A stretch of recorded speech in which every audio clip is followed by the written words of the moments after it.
The housing crisis is often explained in public discourse as an issue of supply and demand, whereas a more accurate explanation is offered by the EU December 24 report on sufficiency in the building sector, which could be summarised as housing should be subdividable to balance supply with variable demand.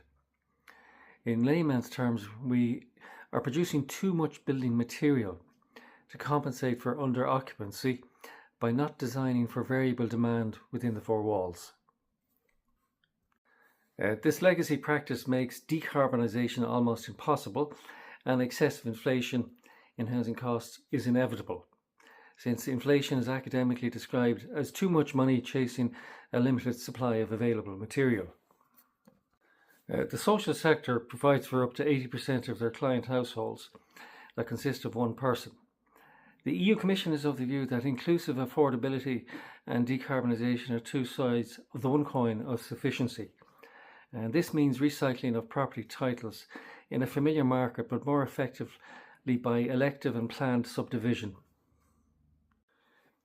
Housing Europe members are faced with a trilemma of availability, sustainability, and affordability.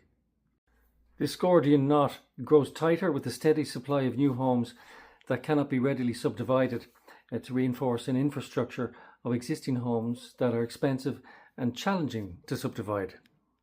Modular housing is normally considered as an off-site construction process, but Right Modular offers a life cycle definition of modularizing housing property titles.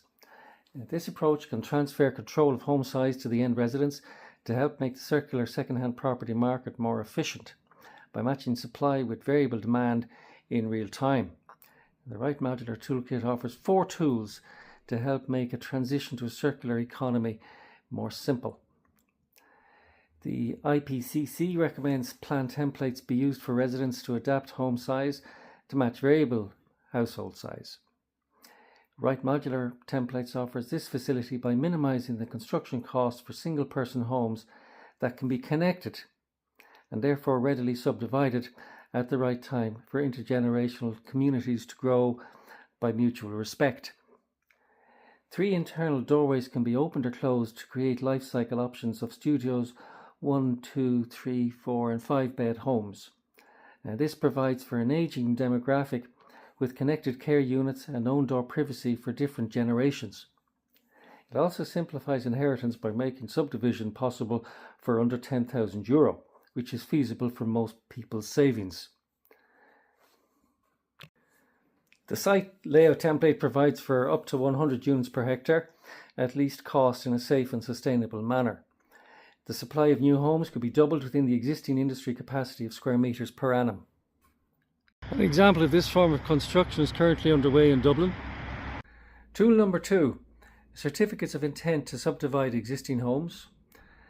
There are approximately 200 million homes within the EU, and imagine a scenario where 1% of existing homes could be electively subdivided per annum. This would produce 2 million extra homes in addition to the existing 1.5 million new homes built on average per annum. These certificates could be used by social housing bodies to plan financial investment to optimise their housing stock.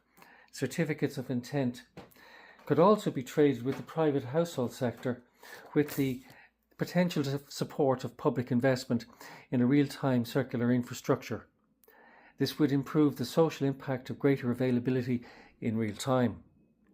Tool number 3, tradable circular procurement certificates. The EU recommends circular procurement certificates as an instrument to simplify the circular market in building materials.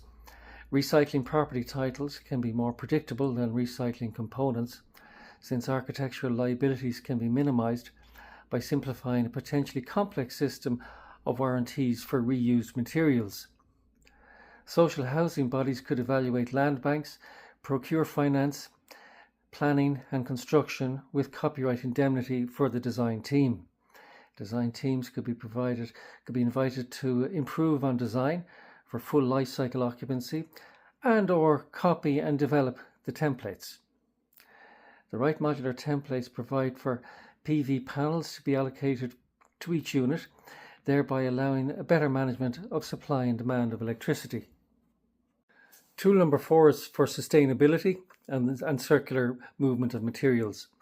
Each certificate would be allocated a QR code, and when addresses are clarified after planning, these QR codes will be printed on metal doorway plaques for fixing on the red doorways, which you may recall from the demonstration model. The information provided by the QR code link simplifies the connection and subdivision of the homes for the end user.